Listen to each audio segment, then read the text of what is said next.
पढ़ेंगे जून 2019 का second part पढ़ेंगे। आज हम लोगों ने 50 क्वेश्चन पढ़ लिया। क्वेश्चन नंबर 51 से हम स्टार्ट करेंगे।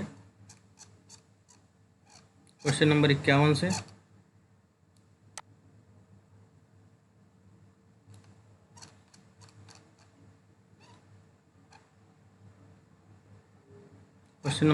से स्टार्ट करेंगे हम। तुम कनक किरण के अंतराल में लुक छिपकर चलते हो क्यों, हे लाज भरे सौंदर्य बता दो, मौन बने रहते हो क्यों। जयप्रसंग शंकर प्रसाद के किस रचना से है? चंद्रगुप्त मौर्य से। तुम कनक किरण के अंतराल में लुक छिपकर चलते हो क्यों, हे लाज भरे सौंदर्य बता दो, मौन बने रहते हो क्यों। चंद्रगुप्त मौर्य से है प्रसाद की रचना। अजय प्रसाद द्विवेदी के उपन्यासों को मिलाना है तो अनाम दास का पोथा औपनिवेशिक काल से है। पुनर्वा जो है 4वीं शताब्दी से है और बाणभट्ट की आत्मकथा जो है ये 6वीं शताब्दी से है और चारुचंद्र लेख जो है ये 12वीं-13वीं शताब्दी से है। अनाम दास का पोथा औपनिवेशिक काल से है। पुनर्वा 4वीं शताब्दी से है। पुनर्वा 4 अक्षर का है, 14वीं शताब्दी से है। चारुचंद्र लेख 12वीं-13वीं शताब्दी से है और बाणभट्ट की आत्मकथा 6वीं शताब्दी से है, 6वीं-7वीं। बाणभट्ट की आत्मकथा 46 में है, चारुचंद्र लेख 63 में है, पुनर्वा 73 में है और अनामदास का पोथा 76 में है।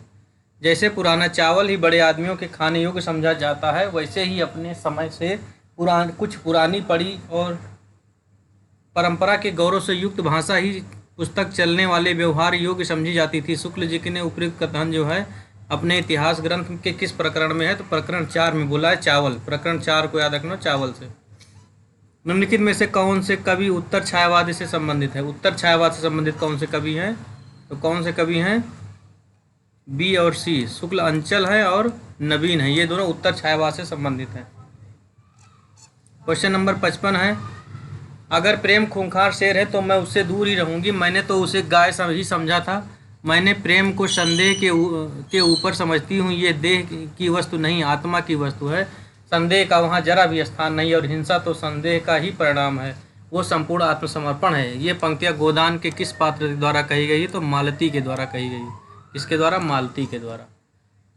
सखी नील नभस्सर से उतरा ये हंस आहा तिरता तिरता, अब तारक मौक्तिक शेष नहीं निकला जिनको चरता चरता।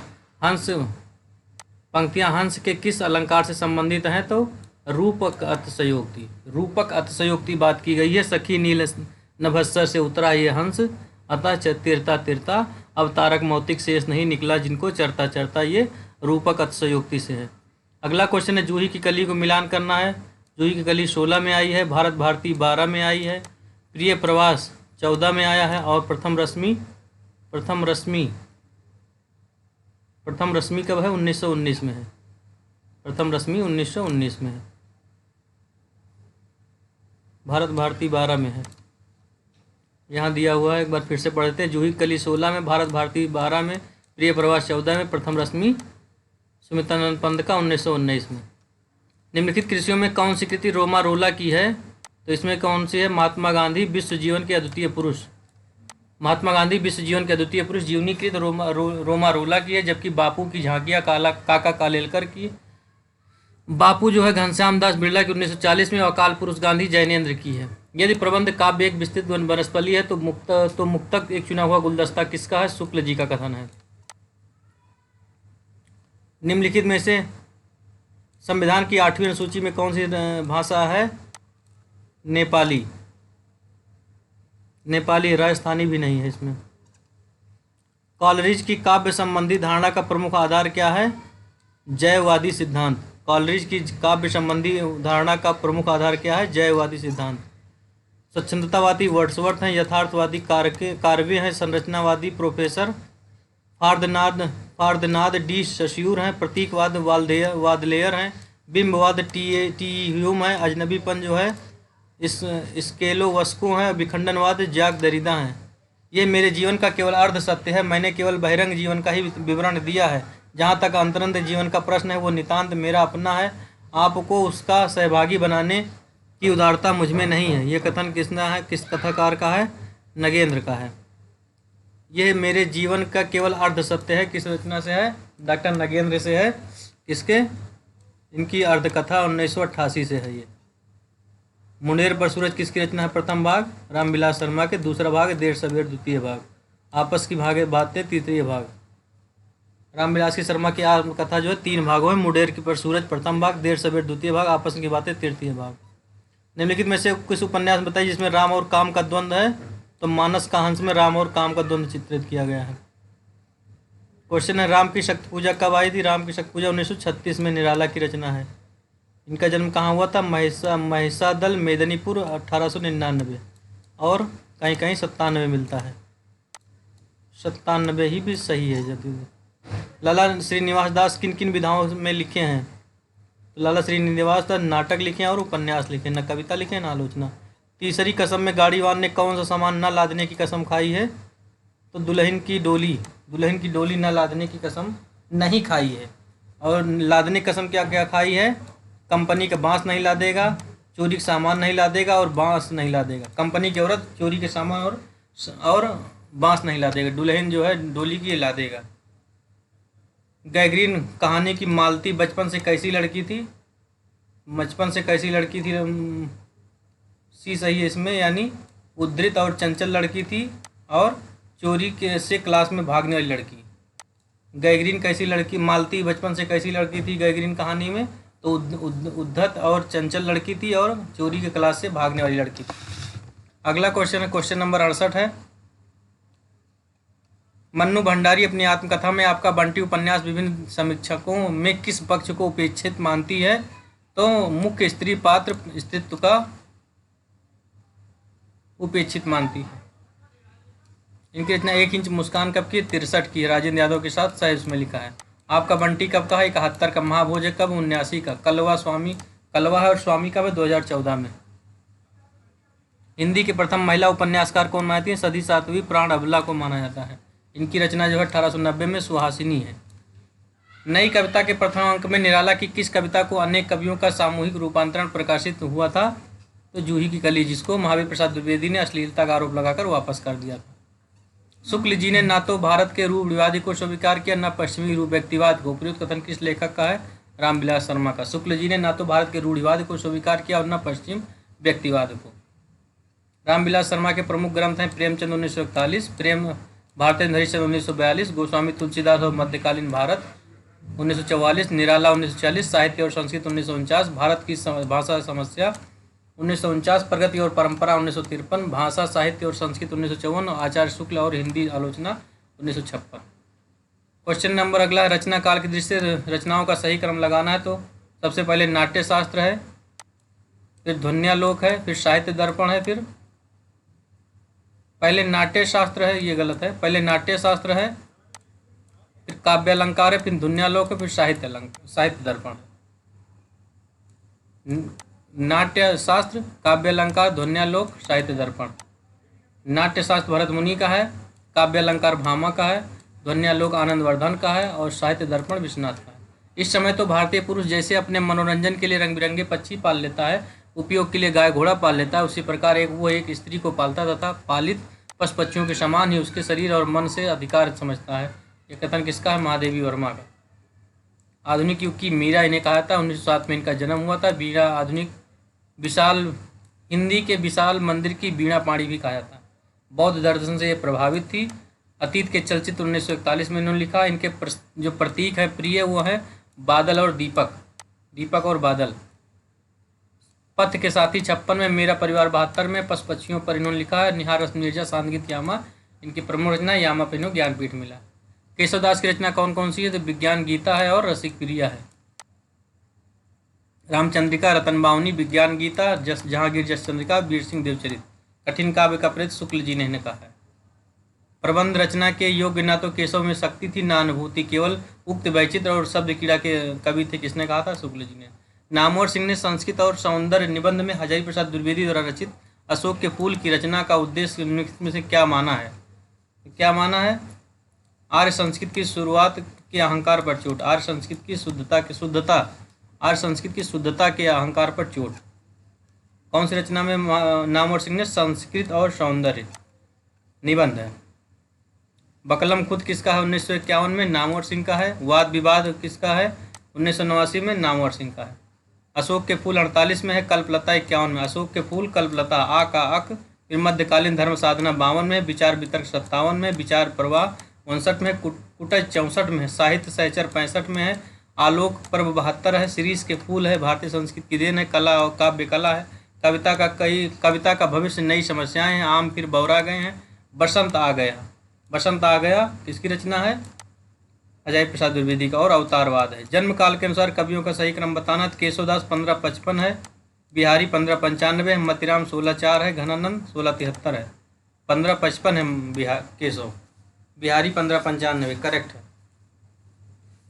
पहले केशव है 1555, बिहारी 1595, मतीराम 1604 और घनानंद 1673। यशपाल के उपन्यास झूठा सच में दौलत राम आजाद किस राजनीतिक दल का सदस्य था, तो कम्युनिस्ट पार्टी का। कम्युनिस्ट पार्टी का। दादा कामरेड देशद्रोही, दिव्या पार्टी कामरेड, मनुष्य के रूप, अमिता झूठा सचपाल, 12 घंटे और अप्सरा का श्राप, मेरी तेरी उसकी बात 1974। पार्टी कामरेड जो है 1946 में। रामचंद्र शुक्ल के रहस्यवाद के मूल अर्थ में किस छायावादी कवि को सर्वाधिक महत्व दिया गया है, तो महादेवी वर्मा रहस्यवाद को ज़्यादा इन्होंने माना। मैं बकता नहीं हूँ कविताएं ईजाद करता हूँ गाली, मैं बकता नहीं हूँ कविताएं ईजाद करता हूँ गाली, किसने कहा था, किसने कहा था, श्रीकांत वर्मा ने कहा था। श्रीकांत वर्मा ने कहा था मैं बकता नहीं हूँ कविताएं ईजाद करता हूँ गाली। इस वक्त जबकि कान नहीं सुनते हैं कविताएं पेट से सुनी जाती हैं। ये इस वक्त जबकि कान नहीं सुनते हैं कविताएं पेट से सुनी जाती हैं, किसने कहा था, धूमिल ने। आज फिर शुरू हुआ जीवन, मैंने एक छोटी सी सरल कविता पढ़ी, किसने लिखा है, रघुवीर सहाय ने। क्या कहा है, आज फिर शुरू हुआ जीवन, मैंने एक छोटी सी सरल कविता पढ़ी। मैं नया कभी इसी से जानता हूँ, सत्य की चोट बहुत गहरी होती, किसने कहा था, सर्वेश्वर दयाल सक्सेना ने।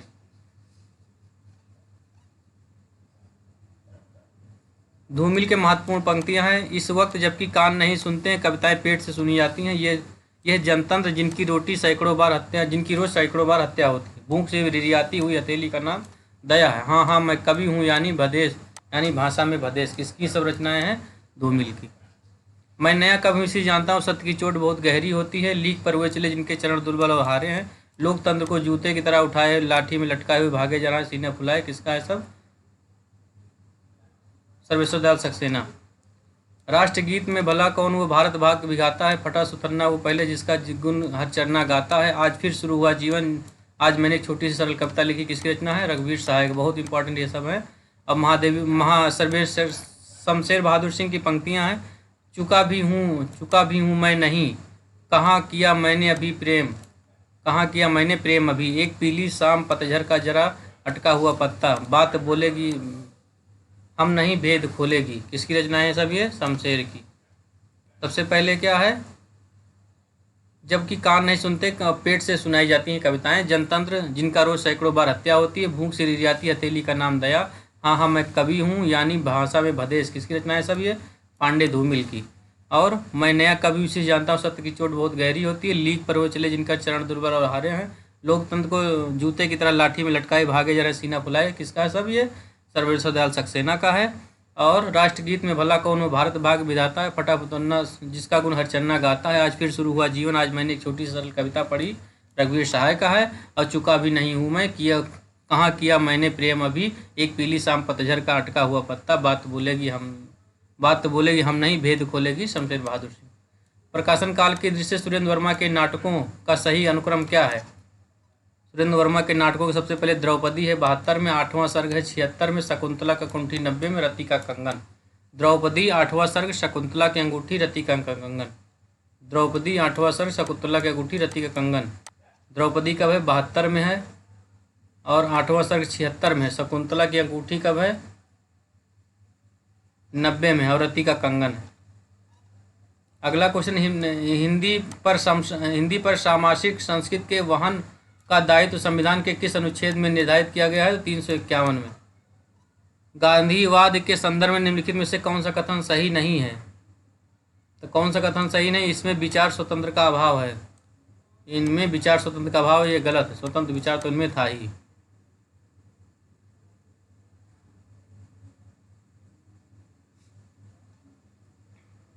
बलि का सपूत कलपूत, बलि का सपूत कल कपिकुल पुरहूत, बाली का सपूत कपिकुल पुरहूत, रघुवीर जू को धूत धरि रूप विकराल को।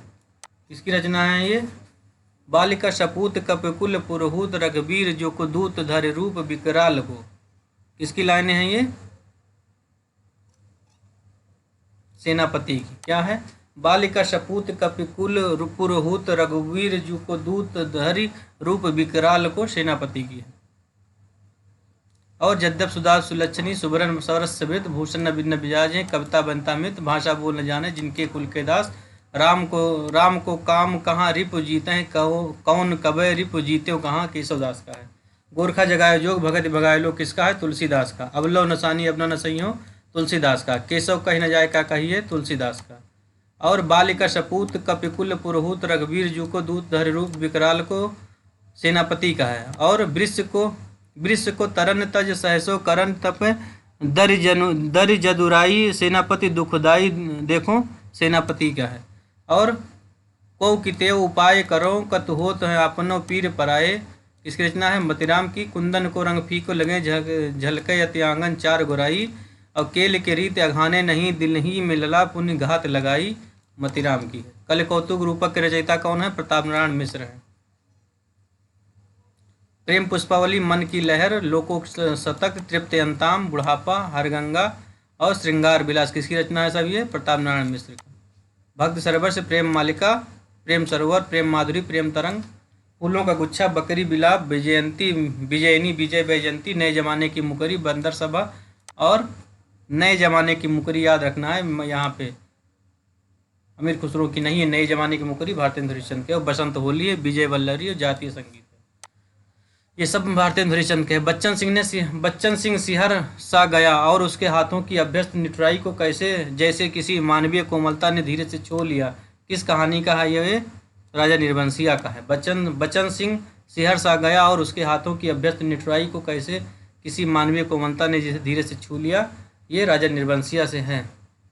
इसकी रचना है कमलेश्वर की। कमलेश्वर राजा निर्बंसिया का है। 57 में, कस्बे का आदमी 58 में, खोई हुई दिशाएं 63 में है, मांस का दरिया 66 में है, बयान 73 में है, आज़ादी मुबारक 2002 में। सिक्का बदल गया बादलों के घेरे में, कृष्णा सोबती की है। उसने कहा था 15 में, बुद्धू कांटा 14 में, और सुखमय जीवन 11 में गुलेरी का है। अमृतसर आ गया, भाग्य रेखा पहला पाठ, भटकती राख, पटरियाँ, वांगचू, भीष्म साहिनी के। भीष्म साहिनी के नाटकों में कौन सी विशेषताएं हैं? तो भारतीय नारी की पीड़ा का प्रभावी प्रस्तुतिकरण है, और मध्यकालीन धर्मांधता, अनाचार तथा तानाशाही की संगति का वर्णन है। आचार्य शुक्ल ने प्रिय प्रवास की निम्नलिखित में से किस विशेषता का उल्लेख किया है? नहीं किया है। तो इसकी कथावस्तु एक अच्छे प्रबंधकार के लिए पर्याप्त है, ये प्रिय प्रवास में नहीं कहा है उन्होंने। प्रिय प्रवास हरिऔध जी का हिंदी खड़ी बोली में प्रथम महाकाव्य माना जाता है। इनकी अन्य रचनाएं हैं रसिक रहस्य 1899, प्रेम प्रपंच 1900, चोखे चौपदे 1932, चुभते चौबते 1924, और प्रिय प्रवास 1914, पद्म प्रसून 24, रस कलश 31, फूल पत्ते 36, कल्पलता 37, मर्म स्पर्श 56। निम्नलिखित में से क्या तमस उपन्यास में सांप्रदायिक भावना के निर्माण में सहायक नहीं है? क्या नहीं है? वर्गीय पूर्वाग्रह, अतीत की गौरव गाथाएं। अतीत की गौरव गाथाएं नहीं होंगी, विभिन्न स्थान संप्रदायों का एक स्थान पर वास, और सांप्रदायिक पूर्वाग्रह क्या नहीं है इसमें? बी नहीं है इसमें। अच्छा, अतीत की गौरव गाथाएं हैं। अच्छा, विभिन्न संप्रदायों का एक साथ रहने से कोई सांप्रदायिक भावना नहीं भड़कती, सही बात है। 88 नंबर क्वेश्चन है, भीष्म साहिनी कौन से रचने? झरोखे हैं 67 में, कड़ियाँ हैं 70 में, तमस है 73 में, बसंती है 80 में, मैयादास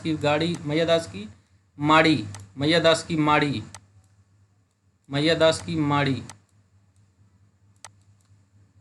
98 में, कुंतो 93 में, नीलो नीलिमा नीलफर 2000 में है, जय हिंद की सेना 2010 में है, भाग्य रेखा है। पुष्पदंत द्वारा रचित रचना नहीं है, कौन सी नहीं है? आयोग ने 63 महापुराण, गुलालंकार, अड़य कुमार, जसरचर्यू। पुष्पदत्त ने अपने काव्य में चौपाई छंद का प्रयोग किया है, हिंदी का इन्हें बहुभू दिखाया था। 63 महापुराण जसहर चर्यु और अणय कुमार चर्यु। चलिए, निराला पर बंग भाषा की काव्यशैली का प्रभाव समास में गुम्फित पदवल्लरी क्रियापद के लोप आदि में स्पष्ट झलकता है। लाक्षणिक वैलक्षण लाने की प्रवृत्ति इनमें उतनी नहीं पाई जाती जितनी प्रसाद पंत में। किसने कहा था? शुक्ल जी ने। निर्देशन के अनुसार बताना। प्रश्न का उत्तर। कविता केवल वस्तुओं के ही रंग रूप में सौंदर्य की छटा नहीं दिखाती, प्रत्युत कर्म और मनोवृत्ति के सौंदर्य के भी अत्यंत मार्मिक दृश्य सामने लाती है। और दूसरा है, वो विकसित कमल के सौंदर्य का चित्रण तो करती है पर सौ नोचते कुत्ते के विभत्स व्यापार का झलक नहीं दिखाती, क्योंकि विभत्स व्यापार का चित्रण शास्त्र अनुमोदित नहीं है। पहला सही है, दूसरा गलत, दोनों दिखाती है। जिस तरह हमारे अभी निर्देशन में कथन और है, बिंबवाद में शब्दों की कम खर्ची भाषा के समास गुण कम से कम शब्दों के प्रयोग से अधिकाधिक अर्थ व्यंजना को महत्व दिया गया है। पहला सही है। दूसरा, बिंब के समर्थकों का मानना है कि विषय का सपाट और प्रत्यक्ष निरूपण किया जाना चाहिए, सपाट न, ये गलत है। 93 नंबर क्वेश्चन। 92 नंबर है, कविता का अंतिम लक्ष्य जगत के मार्मिक पक्षों का प्रत्यक्षीकरण करके उसके साथ मनुष्य हृदय का सामंजस्य स्थापित करना है। सही बात है। दूसरा, केवल मनोरंजन करना कविता का उद्देश्य नहीं है, दोनों सही है। क्वेश्चन नंबर 93 है, 19वीं सदी का नवजागरण भक्तकालीन लोक जागरण से भिन्न इस बात में है कि वो उपनिवेशवाद दौर की उपज है। सही बात है। दूसरा, उनमें ऐतिहासिक अंतर्वस्तु एक समान है, गलत है। 19वीं शताब्दी का नवजागरण भक्तकालीन लोक जागरण से भिन्न इस बात में है कि वो उपनिवेशवादी दौर की उपज है। अगला है, कला का आस्वाद युग निरपेक्ष नहीं होता। कला का आस्वाद युग निरपेक्ष नहीं होता, गलत है, होता है। दूसरा है, शाश्वत का गुण कालजयी कलाकृतियों से सहज अंतर्भूत नहीं होता है, ये भी गलत है। अगला क्वेश्चन है, यूरोपीय साहित्य मीमांसा में कल्पना को बहुत प्रधानता दी गई है। यूरोपीय साहित्य मीमांसा में कल्पना को बहुत प्रधानता दी गई है, सही बात है। दूसरा है, कल्पना काव्य का अनिवार्य साधन है, साध्य है, काव्य साध्य नहीं है, साधन है, ये गलत है। दूसरा, कल्पना काव्य का अनिवार्य साध्य नहीं, साधन है। इस तरह 95 क्वेश्चन हमारे हो गए। 5 क्वेश्चन हैं जो पैराग्राफ के हैं, ये हम खुद से भी पढ़ सकते हैं, पैराग्राफ पढ़ने की जरूरत विशेष नहीं। फिर अगले क्लास में देखेंगे। Thank you.